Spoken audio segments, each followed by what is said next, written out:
that rock star entrance, I guess I have to begin. AV team, am I good to go? Good to go? Fantastic. All right, so before I begin, I know this is probably the last session in between the award ceremony and the reception. We have quite a few people that are coming in, so I'm going to give it a couple of seconds for everybody to come in. And very quickly, I will introduce myself, tell you something interesting about me, and then I'm going to dive into two things. Firstly, what the hell is this game all about? And number two, I have to figure out how we're going to play this, because typically we don't play it in this format, but I will figure out a way to get it done. My name is Ali. I will run slowly for butter chicken and chicken biryani. That is the way to my heart. I am a full-time lead for cybersecurity at YES, which is Youth Employment Services, more of a passion project for me. And I also teach at a variety of institutions. Yes, there is a brain somewhere inside of me, John, I guarantee you. Thank you. So I teach as well in security, and I should be, by 6 months from now, I should have completed my PhDs as well. In fact, while I was starting this session, I got an email from my supervisors about my comprehensive exams. So if you've ever been through a PhD, you know the comprehensive exams are a very, very scary time. So we'll see where that goes. My job today is to walk you through a very interesting tabletop simulation. And I'm going to do this in a couple of steps. The first is I'm going to tell you the pedagogy of the game and how we built it. Then I'm going to try and figure out how to take this room of 12 to 15 people and put you into different characters. And then we're going to run it. And we're going to play for about 35 to 40 minutes. And really, the objective is quite simple. Number one, tell me, did you find this to be an engaging way to work through a tabletop exercise? Number two, give me some feedback. What would you have changed? And number three, which is a very interesting one, although all of them I think are, is do you think this is the future of how we're going to test some of our incident response plans at multiple layers? Now you'll see that in the title of the game I said testing your layer 1 and layer 2. So by that definition, I'm not going to go very, very, very technical in the whole cosmos of your CSIRT, which is your cybersecurity incident response team. There are multiple layers, there are multiple people. In this game, we're going to focus a little bit on the technicalities, the layer 1 mostly, which is the basic logs, the basic alerts. But then I'm going to weave in everything else that becomes a part of it and see what you have to say as we play this, as we go along. Before I begin, though, I want to let you know that this game and the scenario was put together by myself and, of course, Cyber Gamified, but I had the opportunity to work very closely with a friend and colleague from Bow Valley College out in the exotic town of Alberta, a city of Alberta, Bow Valley College. And the logic was, how do we introduce gamification into learning? So Suhail, without taking too much time, just as we wait for a few more people to come in, just for a minute or two, can you talk to everybody about, A, these micro-credentials, and why is this kind of learning looking like the future of learning? Suhail? Awesome. You want me to stand up, sit down? Your call. Hi, everyone. Suhail here, Associate Dean in the Center for Academic Innovation at Bow Valley. So a couple of things, I think, really quickly. Obviously, I think the big one is when it comes to micro-credentials. Suhail, you'll need to use the mic because of the AV. It's live streaming as well. Oh, I'm sorry. So Suhail here, Associate Dean, Center for Academic Innovation. Micro-credentials, really important, especially given how fast skills are sort of, changing. And micro-credentials are a really quick way for individuals to develop competencies in the areas of high demand. I think, with how frequently people are going to school, I think with how onerous it can be and how scary it is for someone who hasn't been in school for a while, engaging activities like this are critical, right? I think, we've sort of moved away from a time when, the comprehensive exam probably is more and more, or becoming more and more obsolete and looking for practical ways to develop skills instead of just, writing a quiz or writing a test. And so, on one hand, you develop those skills, you develop demonstrable ways to represent your ability to do things, and you're not simply doing low-level regurgitation, I guess you would say. How's that, Ali? For quick. Sounds like a good point. Thank you very much.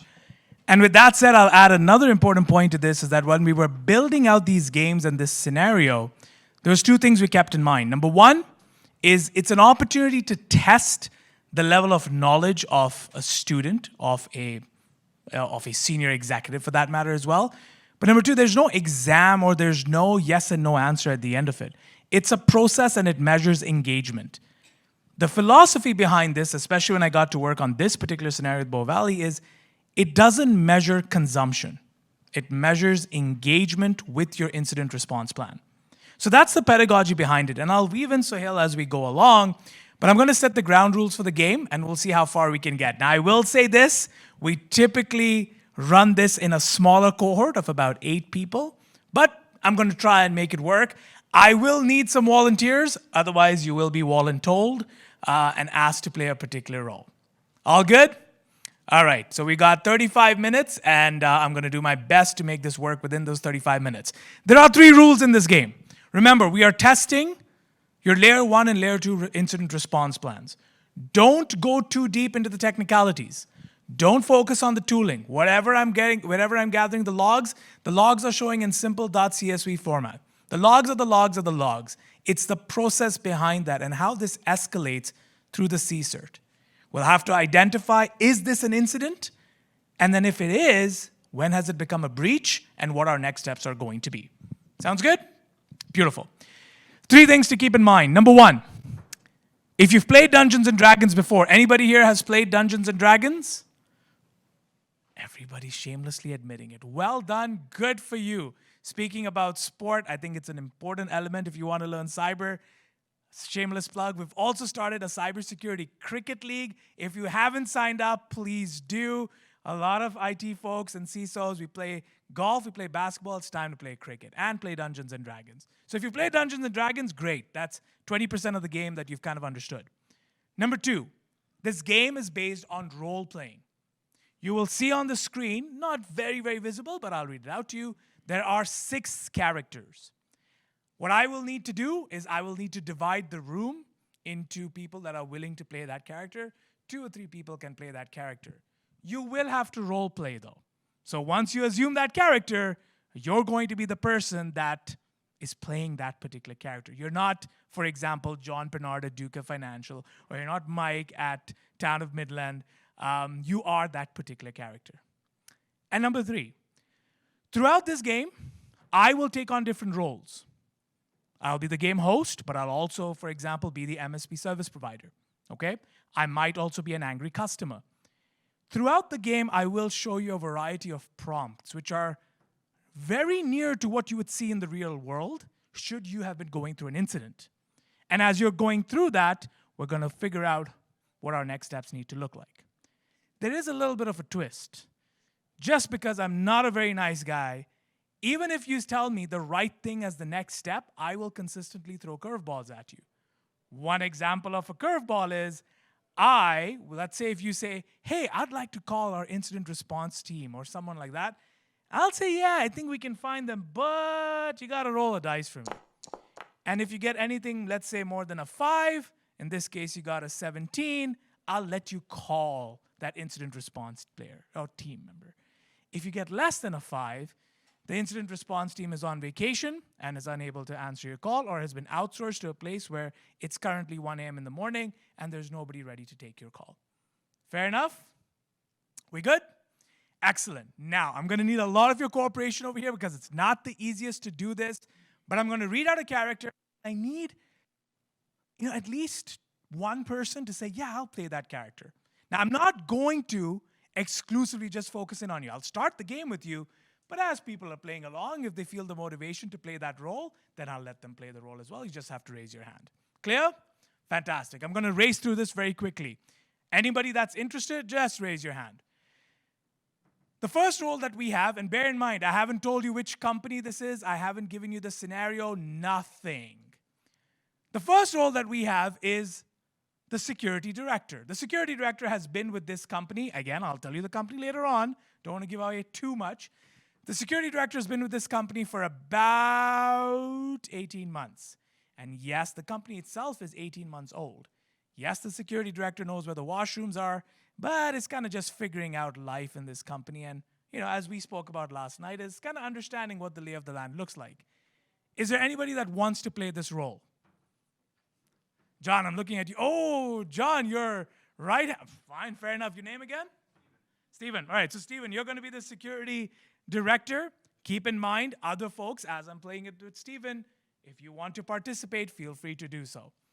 Second, we have a public relations officer, very, very new to the company, probably about 2 weeks old in the company. Company is fairly young, not a technical role, but you will be dealing with a situation where there's some angry tweets happening in the Twitter world, or the X world, I guess is what you have to call it now, which sounds very wrong. Anybody who wants to play the public relations officer role? All right, and your name? Seema. I will try my best to remember everybody's names. So we have security engineer, public relations officer. Pray to all the gods that you know, because a lot of difficult things are coming your way. We then have the head of IT. Again, same as the security engineer, been there for the 18 months. Anybody want to take on the auspicious role of head of IT? All the way from the exotic town of Midland, we have Mike, who's going to play, who's going to be the head of IT, Midland, where the party's at. Good luck, because a lot of difficult folks are coming your way. We have 3 more roles to fill. I need a security engineer. Security engineer is very new. Second day on the job, does not know where the washrooms are, currently working remotely, doesn't have email working yet, doing everything by Teams, but can't log into their email. Sounds familiar? Yes, it does. Anybody wants to be a security engineer? I'm going to call you out. All right, so one of the volunteers wants to play security engineer. Pranshul, you sure about this? You took 1 class with me at university and you're back for more? Yo, all right, so fair. I'm surprised he showed up. Anyways, so security engineer Pranshul, good luck. May the forces be with you. And then we have 2 more. We have a branch manager and a head of commercial lending. Anybody wants to take on a branch manager role? At this point, you don't even know which company this is, so it's your funeral if you're signing up. No, I don't mean that, but come on. Somebody take on the role, branch manager. My friends from St. Clair, Windsor. Yeah, that's right. Well done. Andrew, you're going to be the branch manager. That's what you get for saying sir. Well done. And head of commercial lending, Sohail, it's going to be you, because it has to be you. All right, fair enough. Here's the scenario that we're dealing with right now. Welcome to NBC Bank. This bank has been in operation for the last 18 months. They've been primarily focusing in on mortgages and lending, a little bit of commercial lending and mortgages. And slowly but surely, they're starting to see people that are also opening accounts and depositing monies. My friends at Duca Financial, this might sound very familiar to you. I assure you, this is not taken from a real-life incident that you have experienced. If it is, then you need to do more tabletop exercises. Now, been around for 18 months. They're doing okay. They've built their name on 3 things. Number 1, they're sort of at the what you would call the B or the C lender category, so not necessarily the A lenders. They're known to be very flexible in terms of getting things done. They work with a variety of partners, so they have a lot of brokers associated across Canada. And they're known to be very quick and digitized. Everything happens online, quick and fast. That's their raison d'etre. That's how things work for them. And I want you to keep this in mind, because everything has been going pretty well until suddenly a situation begins to occur. Now remember, we're testing our incident response plan. As I bring up multiple prompts to the screen, I want to see how you would respond to them. So it's late on a Friday afternoon. Everybody's planning to what they're going to be doing for the weekend, when suddenly IT manager, who's the IT manager again? Don't hide, I do remember you. Oh, Michael! Michael, there's someone on the line for you, and they're having some problems. Can you take this call, please, Michael?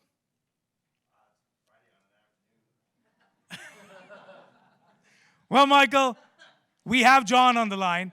Hi, is this the IT manager? Yes. Your name? Can I help you? My name is Michael Hardrick. I'm the head of IT here at NBC Bank. How can I help you? All right, so I don't know if you know who I am. I'm John. I've been working on a couple of applications on on our system where I put in all the files and all of the requirements, so on and so forth. And there's a bit of an issue. I keep getting logged out of my system. It seems to be forcefully logging me out. Usually, I'd get timed out in about three hours of inactivity. Today, it's been 30 seconds and I've been logged out. Has there been a change of some sorts? We don't make changes on Friday afternoon, so I would, Thank you. oh, it's on. I think I'm going to have to check some log files, and I'll engage our security team to have a look through things to make sure everything is, looking hunky-dory. Yeah, but I'm a little concerned about this because I'm going away on vacation, and then actually next week I got to go to this thing called the CISO forum, which you guys signed me up, said we have to go and get security aware, but I'm losing all my days, and then Wednesday I'm going on vacation. I can't. I've got 3 applications running concurrently, and I can't log in, and I keep getting logged out actually. Michael, I can't wait on this. Oh, well, vacation's canceled, first off. So I guess I'll give our security team a call and get back to you as soon as I can. Well, is this you said security team? Is there a security problem here? Should we be doing this? I wouldn't presume there's a security problem, but just to be on the safe side, we're gonna take a look. All right, I'm gonna stay on hold till you figure this out because a lot of us are getting really frustrated with this. All right, sounds good. Hang tight. IT manager, director, what do you want to do? Because now I can see that there are a couple of other calls coming in, and it seems like it's the same situation. What's your thoughts? Who do you want to speak to? I want to speak to our, the security analyst? Security analyst, raise your hand. Happens to be just behind you, but I'm going to stand in front of you like a brick wall because you got to roll the dice. I need anything more than a 5. You ready? Yep. You can't talk yet. We're still with me. Michael. I'm hoping I can talk. He can get to you only if he gets more than a 5 on his dice roll. So start hoping. Or not, if you don't want to talk to him. 20. Well, go ahead and have your conversation, Michael, with your security architect. What's his name? What's your name? Brian Schultz. So we're having an issue. John, one of our developers, seems to be getting forcefully logged out. I was hoping that you could take a look through the log files and just make sure that everything is looking proper. See if you can figure out what's happening here. All right. I just need 1 hour. I'm outside somewhere, and we can just figure this out after I reach home. Is that sounds good? Have you got your laptop with you, don't you?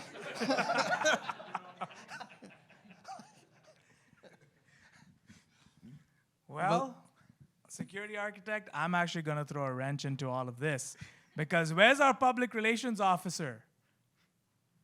SEMA, public relations officer. There's a bit of a problem. So while the head of IT and the security architect would probably be layer 1, security architect's gone shopping and left work early, you were just on Twitter, or X as they call it these days. And you just saw a very interesting tweet. Not one, but multiple. Here's a sample. From James Benetton. What the F, which stands for... what the frick? Sure, we'll go with that. What the frick? My dream home is slipping away. Despite submitting all documents a month ago and getting approved, these jokers claim to have no paperwork 2 days before my closing. Explain the firm approval letter you sent me. Public relations officer, you've not heard anything from IT. You've not heard anything from security, but you're seeing this tweet. It's late on a Friday. What do you want to do? Pass the mic. So I would want to respond Okay. as the PR person. And I would probably respond saying something like, hi, James, sorry to hear that. Let me look into this for you. And if you can call our call center, and we'll get back to you. Well, James, who just said waffles taste fantastic, is probably not going to be very happy with that because his closing is in 2 days. Public relations officer, I'm going to ask you again. Do we want to respond to this, or do we want to potentially speak to somebody else internally? So I think if you don't respond, then it could get even worse because Okay. they could just keep like damaging your brand by saying that these people don't even care about me.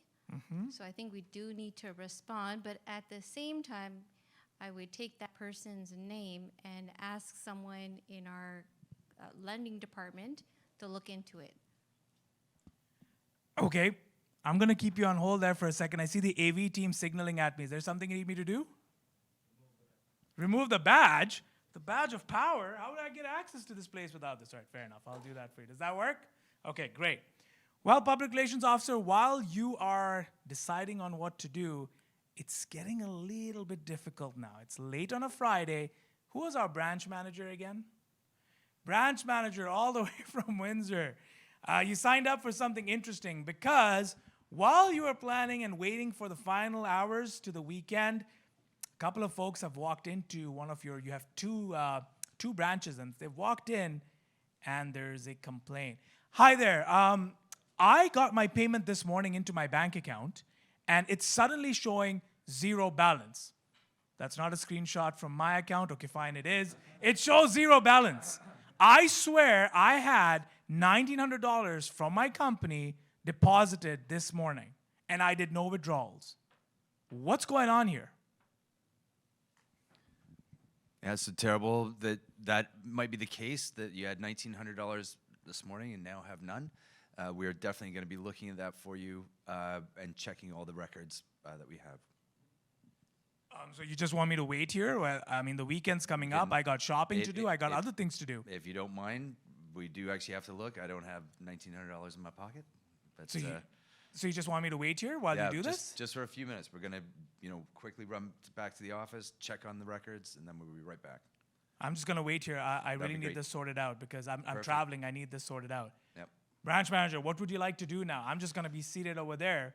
But what do you want to do as next steps? So, who's the gentleman in front here? Head of security, the director of security. No. You have an IT person. Yep. You have a Lending. security director. You have a security analyst. Who would you like to speak to?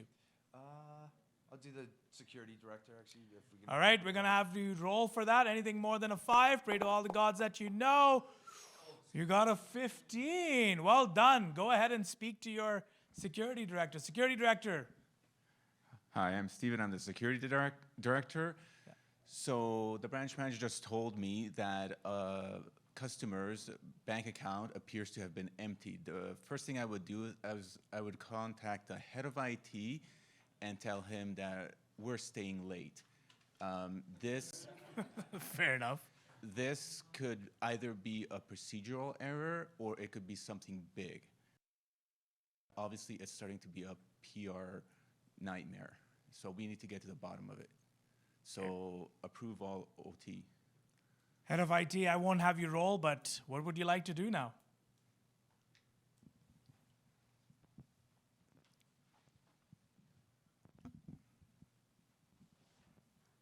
Absolutely, I'm not going anywhere.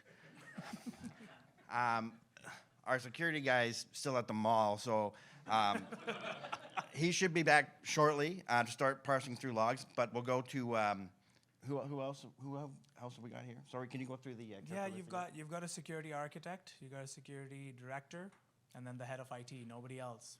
Small company. So you were the security director? Yep. And you're the security architect. And you want me to take care of everything? Yep. Sounds like a very common situation, Mike. Yeah, absolutely. So everybody's we're going to put a general call out and bring everybody back into the office. Okay. I guess first things first, we're going to start just looking at access logs, see if anything jumps out at us to make sure that there hasn't been an actual breach, or if it's like a procedural or a development issue.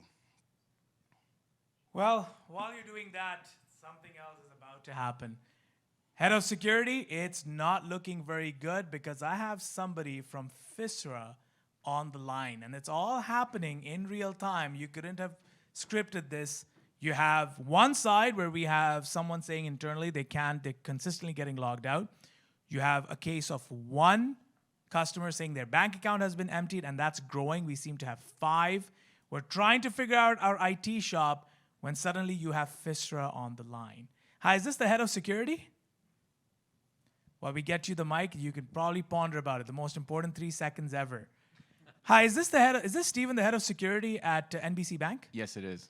Hi, my name is Ali. I'm calling from Financial Services Regulatory Authority of Ontario. You probably know about us.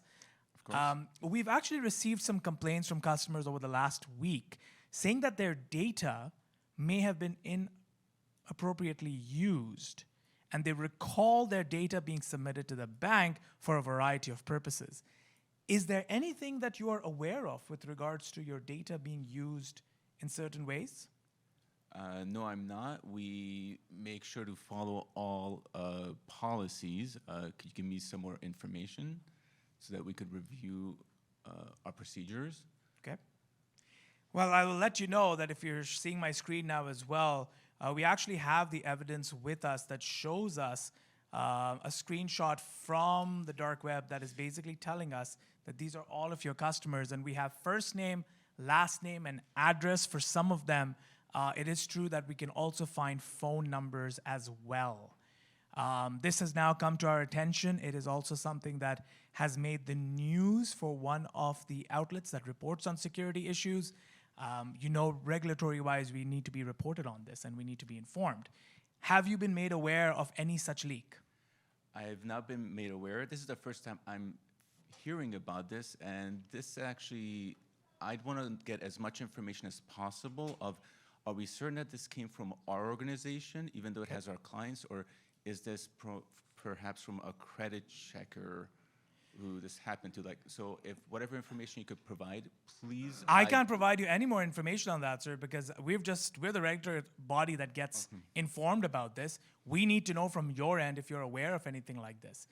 Typically, we are, at least the rules as they sit right now, within 30 days of an incident, we need to know about this. And this looks like a fairly extensive customer base. Is it fair to say at this point that you're not aware of any such situation?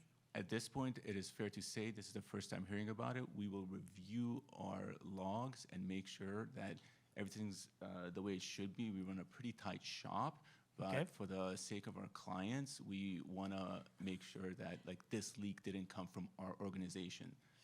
All right, well, I will let you know that I have sent you an email with this file. My contact details are there as well. Our team will be following up within 48 hours, so you can expect to hear from us first thing on Monday morning. So I'm really hoping that we can get some feedback on this because this situation is escalating on our end. Director of Security, you're in a tough situation right now. While you are pondering this, there are more situations that are starting to come up. And Head of IT, Director of Security, Security Architect, Public Relations Officers, we're still waiting on you if we want to reply to that tweet. Because we're now being told that documents are going missing from our internal application as well.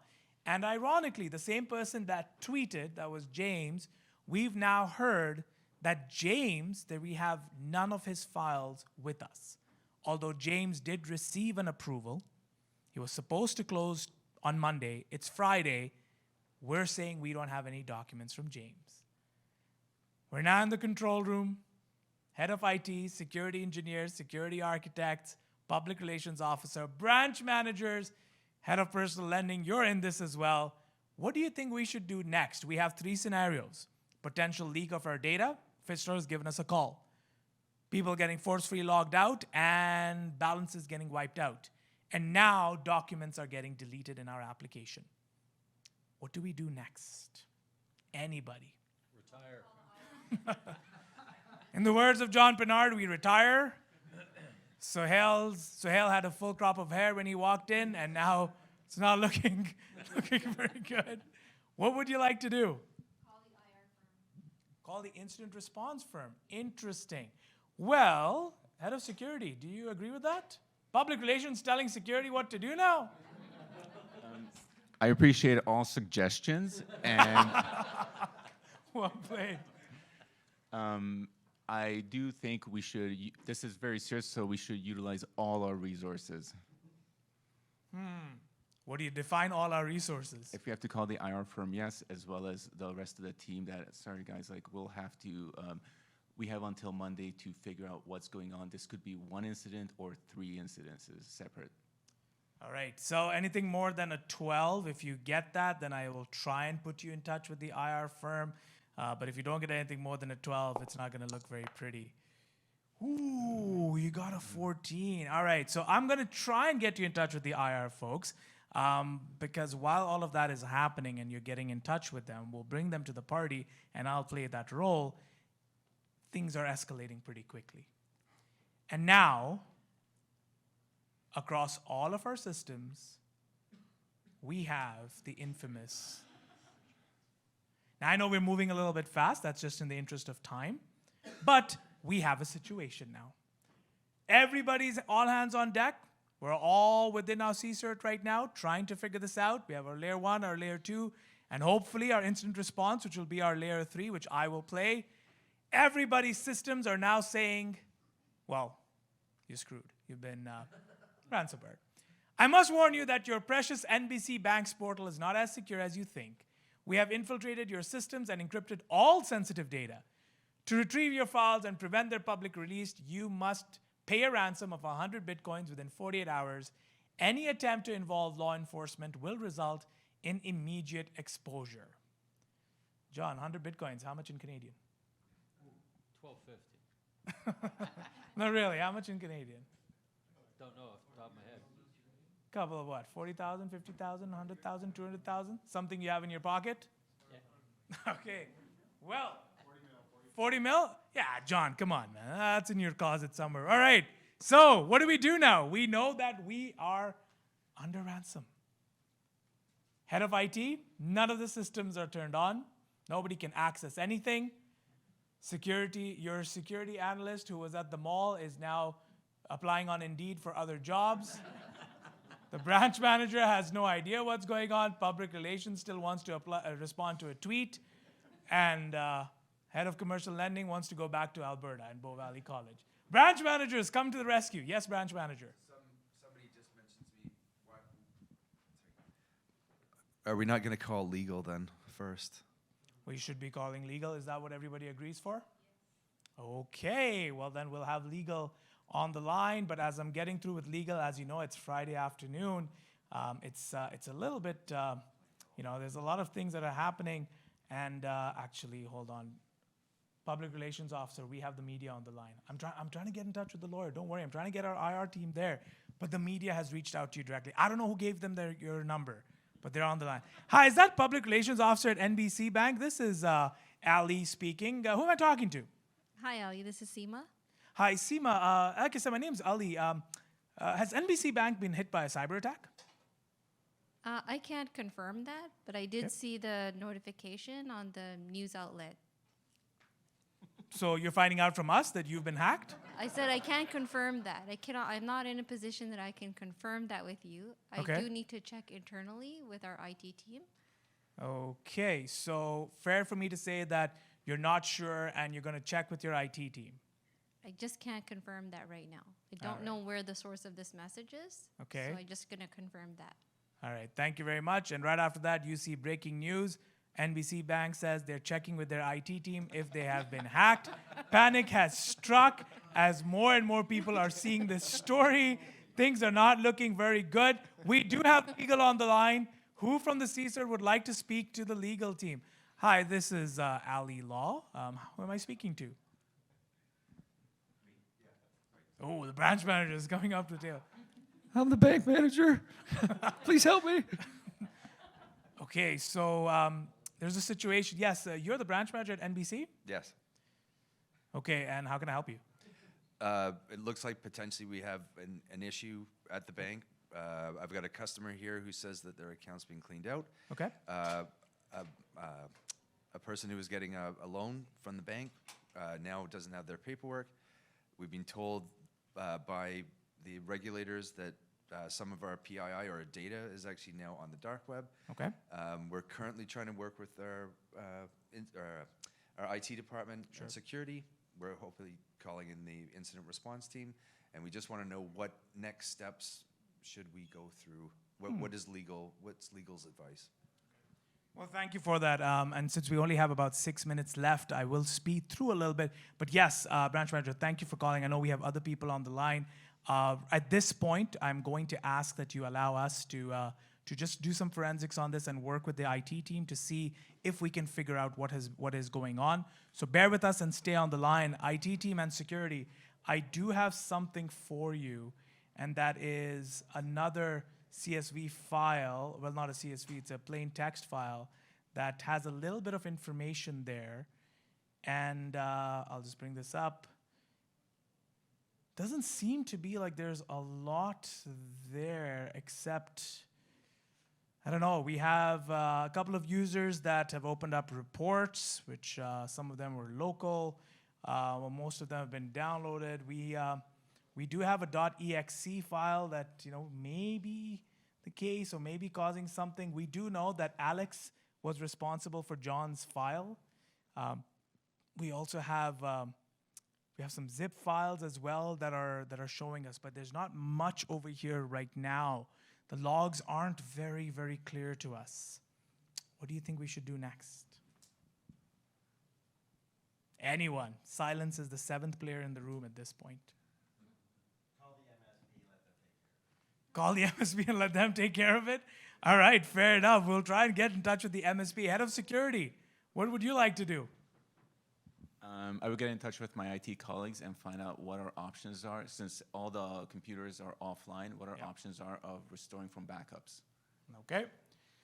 While they're trying to figure that piece out and try to get your backups on, I can tell you, and just in the interest of time, I'm going to move pretty quickly on this because I know I have 4 minutes and we have the awards coming up. As this game progresses and we share more logs, it becomes apparent that there's one particular file. And it was that there was the .exe, but there was the zip file that had a problem in it. And that's where the attack actually emanated from. I'm going to show you something on the screen, and I will explain it very shortly. Give me one moment while I bring it up. Here, nope, that's not the one. Give me a few more seconds. Boom. This is it. Long story short, what happened in this attack? And again, we normally take about 90 minutes to play this whole thing out, but I'll tell you what's happened in this attack. You had one person on your staff who got an email about 2 to 3 weeks ago with a complete dossier of that particular applicant.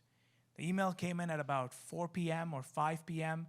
and basically said, hey, here's John's application. We just has done mortgages with us before. We wanted to pass it through to you. Please consider this file. It was a zip file, but the exploit was contained within it. Some of you may know that in October, there was a CVE that was released. Primarily, Google was the first one to report on it in relation to WinRAR and an exploit within WinRAR itself. Unfortunately, as you all may know, WinRAR does not have automatic patching within it. So you have to do it manually. And this staff member was using WinRAR to open zip files. The way this exploit works is once you download the file then, once it's opened from within WinRAR, then allows the malware to basically go through a command and control process, eventually taking access to this particular user's machine, which happened to be an administrative control as well. And eventually, 3 weeks ago, when this exploit happened, after about 3 weeks and going through the process, they decided to attack. And on this particular Friday, they compromised all of your access points. They compromised all of your applications, got into the administrative panel, started to log people out of their applications, started to delete files as well, and eventually got access to your main controls and then issued the ransomware notice. Long story short, this whole scenario was based on someone using WinRAR, which was not an authorized application, but there were no checks on it. Number 2, WinRAR itself has no automatic patches to it. Number 3, you have no patch management solution. And number 4, really, you're flying dark because you don't know what softwares your folks are using. All it took was one phishing email. And it could be that the partner that you're working with is also compromised, because how else did they know your relationship with them?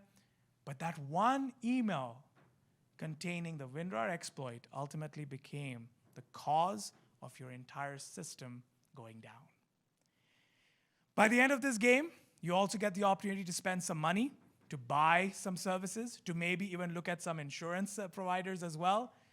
But at the end of about a week and a half of trying to work things out, you also realize in this game that though you had backups, they weren't immutable backups. And your backups were sitting on the same network. There was a plan going into the future to migrate and have something immutable, but that didn't happen. Not in time.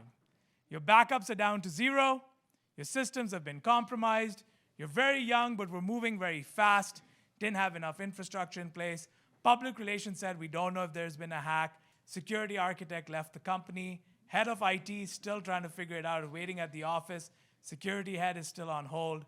And, well, our friend Suhail has gone back to Alberta, and the branch manager is just sitting with all the customers, figuring out how to make up all of this money. Moral of the story, when you play this game, we put you into these roles, put you into these scenarios. Not only do you roll a dice, we also give you fictitious money. And with that, you end up buying services and going through a really, really powerful experience of how your layer 1, layer 2, and layer 3 would respond to this attack in real time. I know that we're up on time, but if you want to talk more about this, please feel free to go to cybergamified.com, or I'll be here in the room as well. Happy to talk to you about it and happy to give you a one-on-one demo as well. Thank you, everybody. Much appreciated. I really enjoyed your participation.